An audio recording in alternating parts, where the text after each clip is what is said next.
आज का जो हमारा टॉपिक है वो क्या है बेटा? Parathyroid gland. पैराथायरॉयड ग्लैंड कहाँ पर लोकेटेड है? On the back of the thyroid gland. जहाँ पे हमारा थायरॉयड ग्लैंड है वहीं पे हमारे पास 4 स्मॉल ग्लैंड्स मौजूद हैं जिनका नाम क्या है? Parathyroid gland. अगर हम पिक्चर में देखना चाहें बेटा तो देखो ये थायरॉयड ग्लैंड है हमारे पास एंटीरियर नेक में मौजूद, विंड पाइप के ऊपर। बिल्कुल इसी तरह से इसी थायरॉयड ग्लैंड की पोस्टीरियर सरफेस, ये back view of thyroid gland दिखा रहा है। उसमें ये 1 2 3 4 ये गोल स्ट्रक्चर जो आपको नजर आ रहे हैं ना, राउंड स्ट्रक्चर्स, यही कौन से ग्लैंड है?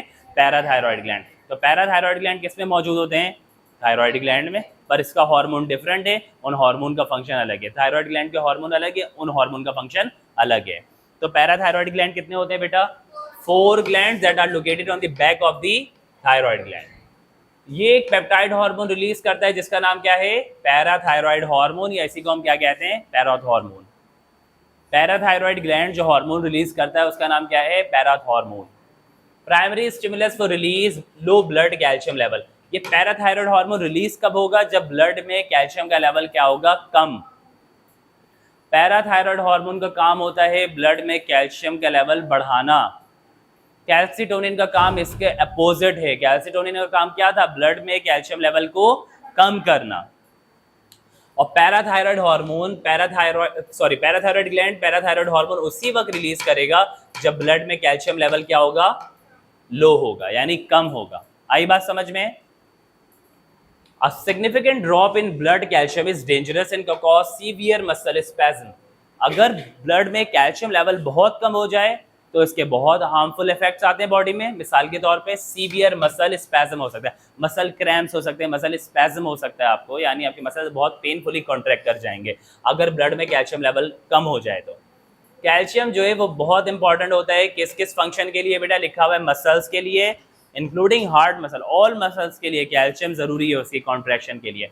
नर्वस सिस्टम के लिए, एंडोक्राइन सिस्टम के लिए, इन सब के लिए कैल्शियम क्या है? बहुत जरूरी है। ये कैल्शियम की इंपॉर्टेंस है, इसीलिए पैराथायरॉयड ग्लैंड पैराथायरॉयड हार्मोन के रिलीज करके कैल्शियम के लेवल को बढ़ाता है ब्लड में अगर वो कम है तो। Parathyroid hormone raises blood calcium through 3 main function. अब ये पैराथायरॉयड हार्मोन का काम क्या बताया बेटा? कि ये ब्लड में कैल्शियम लेवल को क्या करता है? बढ़ाता है। तो ये ब्लड में कैल्शियम लेवल को कैसे बढ़ाता है? ये 3 मैकेनिज्म है आपके पास। 1 कि ये बोन्स पे एक्ट करेगा, स्टिमुलेट करता है कौन से सेल्स को? बोन के ऑस्टियोक्लास्ट को। Osteoclast are the cells of the bone जिसकी एक्टिविटी से बोन मैट्रिक्स डिसॉल्व होता है और वो कैल्शियम कहाँ पर आ जाता है? ब्लड में। आई बात समझ में? तो जब बोन डिसॉल्व होगा और कैल्शियम ब्लड में आएगा तो अल्टीमेटली ब्लड में कैल्शियम का लेवल क्या हो जाएगा? बढ़ जाएगा। दूसरा किडनी में एक्ट करता है ताकि वो स्टिमुलेट करे reabsorption of calcium from the urine.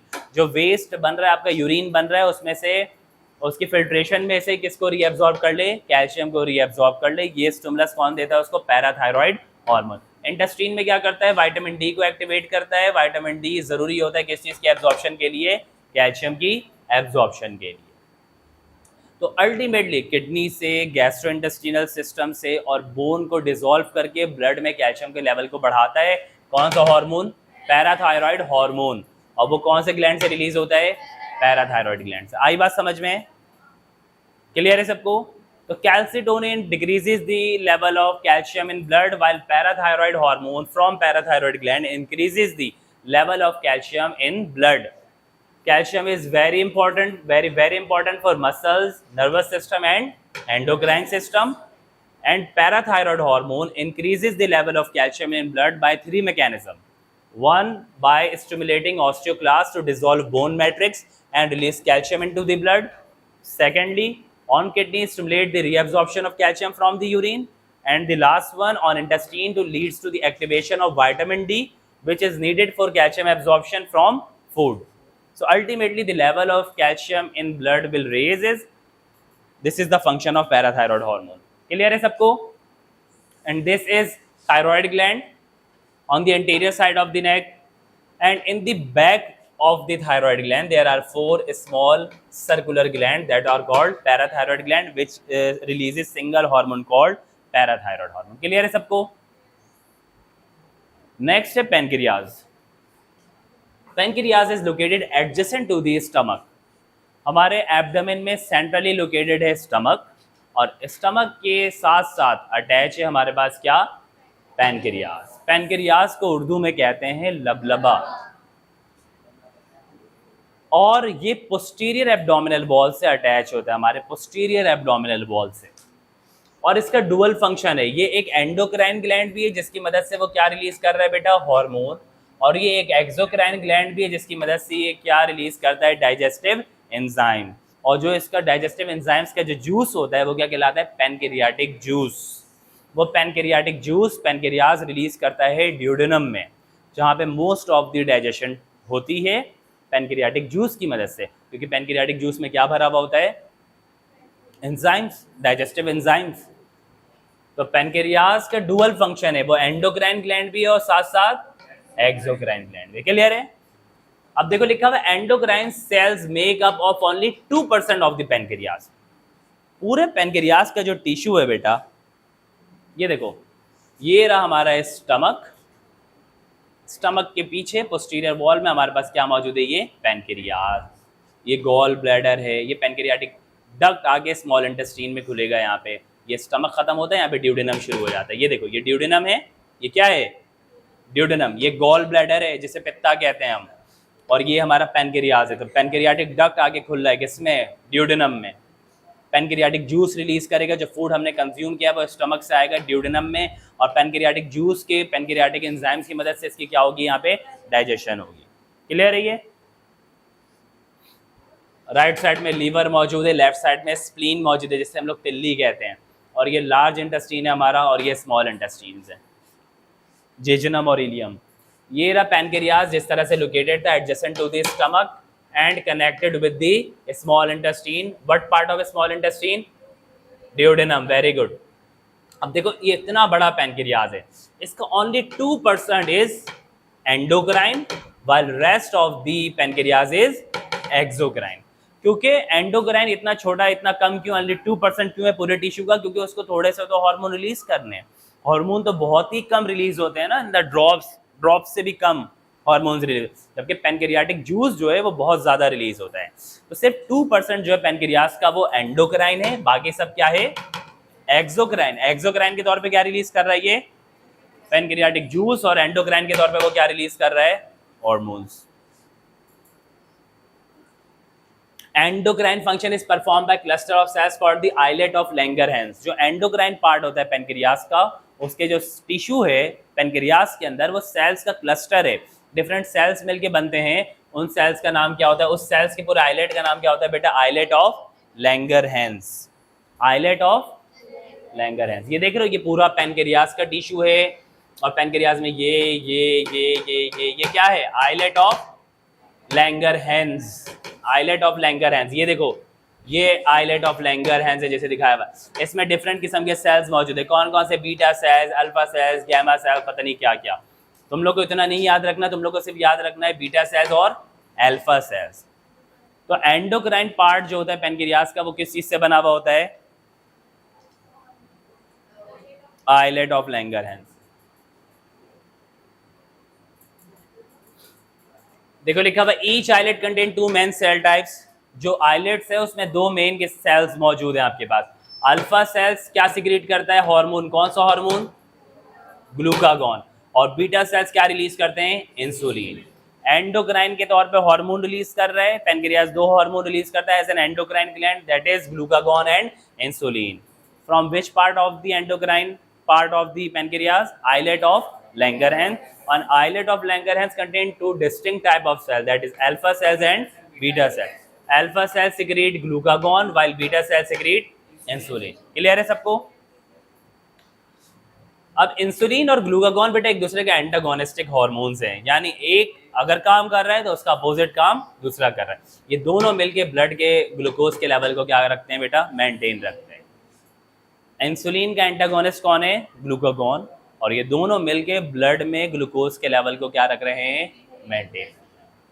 Insulin release when blood glucose is high. Insulin कब रिलीज होगा, जब ब्लड ग्लूकोज क्या होगा, हाई होगा। आफ्टर अ मील, बहुत ज़्यादा आपने खा लिया है, थोड़ा भी आपने खा लिया, तो अल्टीमेटली आपके फूड में कार्बोहाइड्रेट का कंटेंट ज़्यादा होता है, तो ग्लूकोज आपकी बॉडी में जाएगा, शुगर आपकी बॉडी में जाएगा, और आपके बॉडी में शुगर का लेवल क्या हो जाएगा, बढ़ जाएगा। Insulin release when blood glucose is high, example after a meal. अब इंसुलिन का इफेक्ट क्या है? Causes body cells to take up glucose from the blood. जब भी आप फूड खाओगे तो वो फूड आपके डाइजेस्टिव सिस्टम में जाएगा, डाइजेस्टिव सिस्टम में फूड में से ग्लूकोज एब्जॉर्ब होकर कहाँ चला जाएगा? ब्लड में। सब कुछ एब्जॉर्ब होकर कहाँ जाएगा? जब ब्लड में ग्लूकोज का लेवल बढ़ा हुआ होगा तो कौन रिलीज होगा? इंसुलिन। इंसुलिन रिलीज होगा और वो क्या करेगा? सारे सेल्स में ग्लूकोज को पकड़ पकड़ के बॉडी के कहाँ ले जाएगा? सेल्स के अंदर। इस वजह से ब्लड में ग्लूकोज का लेवल क्या हो जाएगा? नॉर्मल। क्या हो जाएगा? जितना होना चाहिए उतना होगा। ठीक है, तो इंसुलिन क्या करेगा? ब्लड में से ग्लूकोज को लेगा, जो इतना लेवल बढ़ा हुआ है उसको लेके कहाँ चला जाएगा? सेल्स में। आई बात समझ में? दूसरा, promote the conversion of glucose into glycogen. Insulin की मदद से ग्लूकोज किस चीज में कन्वर्ट होता है? अब ग्लूकोज बहुत ज्यादा है तो ग्लूकोज को ग्लाइकोजन के फॉर्म में स्टोर कर लेगा। कहाँ पे? लिवर में और मसल में। ग्लाइकोजन तुम लोगों ने पढ़ा कार्बोहाइड्रेट की एक टाइप है, स्टोरेज फॉर्म है ग्लूकोज का। तो ग्लूकोज को ग्लाइकोजन में कन्वर्ट करके स्टोर करने में कौन सा हार्मोन इन्वॉल्व है? Insulin. And fat for storage, और फैट को भी स्टोर करने में हेल्प करता है। और ब्लड शुगर को क्या करता है? लो करता है। लो करता है कितना? नॉर्मल, जितना होना चाहिए। ठीक है, आई बात समझ में? तो क्वेश्चन, चलो, तो ये इंसुलिन, अगर मैं तुम लोग से पूछूं इंसुलिन क्या करता है बेटा, तो क्या बताओगे? Very good, blood glucose level को नॉर्मल करता है। अब अगर मैं पूछूं कैसे करता है तो क्या बताओगे? ग्लूकोज को पकड़ के कहां ले जाएगा? सेल में। ये हमने देख लिया। ये भी, तो endocrine part of the pancreas is called islet of Langerhans. और आइलेट ऑफ लैंगरहैन में कितने किस्म के सेल्स होते हैं? दो। कौन कौन से? अल्फा सेल्स और बीटा। अल्फा सेल्स रिलीजेज और beta sales releases insulin. Glucagon release when blood glucose is low. Glucagon उस वक्त रिलीज होगा जब ब्लड ग्लूकोज क्या होगा? लो होगा। एग्जाम्पल ड्यूरिंग फास्टिंग, अगर आप रोजा रख रहे हो या आप भूखे हो, घर में खाना नहीं मिला, तो आपकी बॉडी में क्या होगा? ब्लड ग्लूकोज लेवल क्या होगा? कम। और अगर ब्लड ग्लूकोज लेवल कम होगा तो you may can go into dizziness, आपको चक्कर आ सकता है, आप बेहोश हो सकते हो, है कि नहीं? ग्लूकोज लेवल कम है, आप लेथार्जिक हो सकते हो। तो ऐसी कंडीशन में, तब भी आप चल रहे हो, फिर रहे हो, काम कर रहे हो, तो ऐसी कंडीशन में कौन सा हार्मोन रिलीज होगा? ग्लूकागॉन। और ग्लूकागॉन ब्लड ग्लूकोज जो लो हुआ हुआ उसको क्या करेगा? बढ़ाएगा। कैसे बढ़ाएगा वो हम देखते हैं। इफेक्ट क्या है? Stimulate the break down of glycogen. Insulin क्या बना रहा था ग्लूकोज से? ग्लाइकोजन। ग्लूकागॉन, इंसुलिन क्या कर रहा था? ग्लूकोज को किस में कन्वर्ट कर रहा था? ग्लाइकोजन में। और ग्लूकागॉन क्या करेगा? ग्लाइकोजन की ब्रेक डाउन, लिवर के ग्लाइकोजन की ब्रेक डाउन, ताकि वो क्या रिलीज करे? ग्लूकोज, क्योंकि बॉडी में अभी ग्लूकोज की क्या है? कमी है। आई बात समझ में? ग्लूकागॉन, ये गलत लिखा हुआ है, सॉरी। ग्लूका क्यों कंफ्यूज हो रहे थे बेटा? ये तो कॉमन सेंस वाली बात है, हम ग्लूकागॉन पढ़ रहे हैं ना। तो ग्लूकागॉन जो है, ये वाई नहीं है, यू होगा ना यहाँ पे। तो ग्लूकागॉन जो है वो क्या करेगा? रिलीज करेगा आपके पास किस कंडीशन में बेटा? फास्टिंग कंडीशन में, जब आपकी बॉडी में ग्लूकोज का लेवल क्या होगा?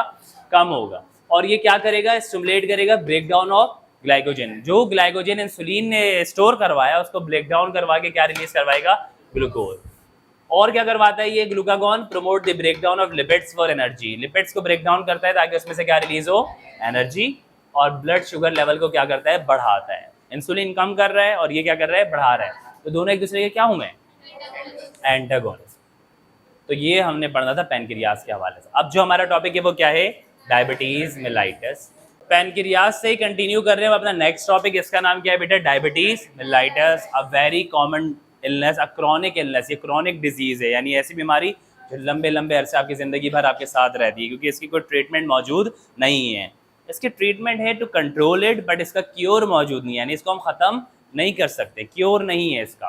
तो डायबिटीज़ मेलाइटस क्या है? ऐसी बीमारी है जो किसके नतीजे में होती है बेटा? Defect in insulin production. या तो इंसुलिन प्रोड्यूस ही नहीं हो रहा है। इंसुलिन कौन प्रोड्यूस करता है बेटा? पैनक्रियाज। पैनक्रियाज से या तो इंसुलिन ही प्रोड्यूस नहीं हो रहा, या फिर ऐसा इंसुलिन प्रोड्यूस हो रहा है जो कि अपने टारगेट सेल पे काम नहीं कर पा रहा है।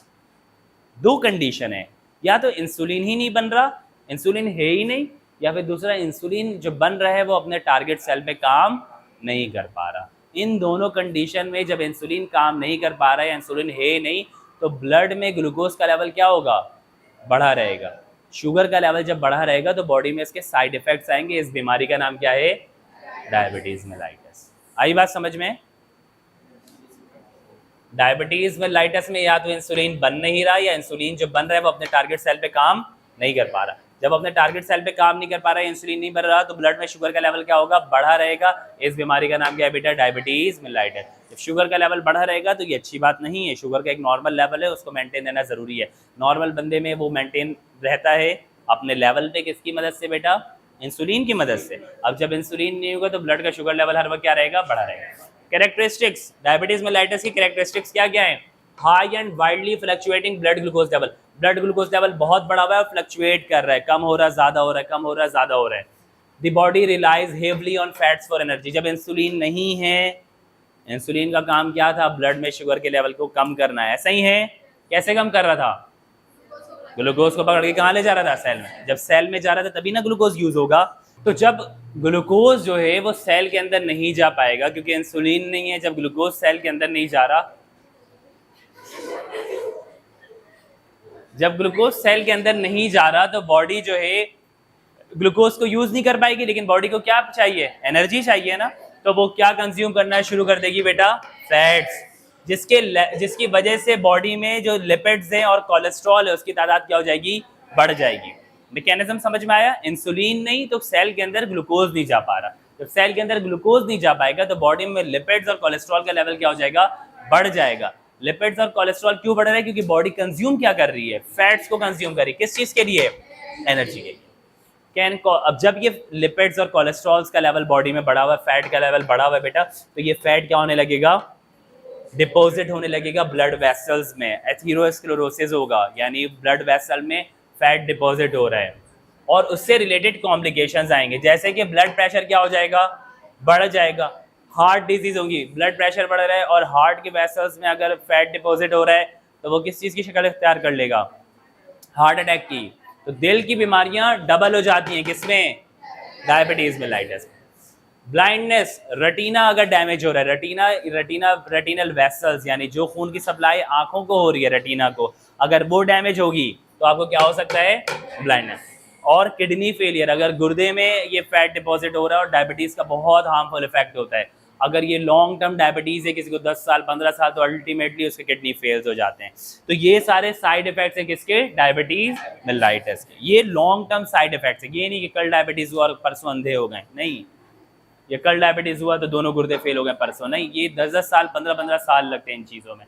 क्लियर है डायबिटीज मेलाइटस के हवाले से। अब डायबिटीज मेलाइटस की कितनी टाइप्स होती हैं बेटा, 2, क्योंकि हमने इसकी डेफिनेशन में पढ़ा, या तो इंसुलिन बन ही नहीं रहा है, या फिर इंसुलिन जो बन रहा है वो बॉडी में काम नहीं कर रहा है। तो डायबिटीज मेलाइटस टाइप 1 जो है वो ऑटो इम्यून डिसऑर्डर है। कैसा डिसऑर्डर है, ऑटो इम्यून, यानी अपने इम्यून सिस्टम ने अपने ही बॉडी को क्या कर दिया, डैमेज कर दिया। अपने इम्यून सिस्टम ने अपने ही बॉडी को डैमेज कर दिया, इसको हम क्या कहते हैं, ऑटो इम्यून डिसऑर्डर। तो diabetes mellitus type 1 is an auto immune disorder.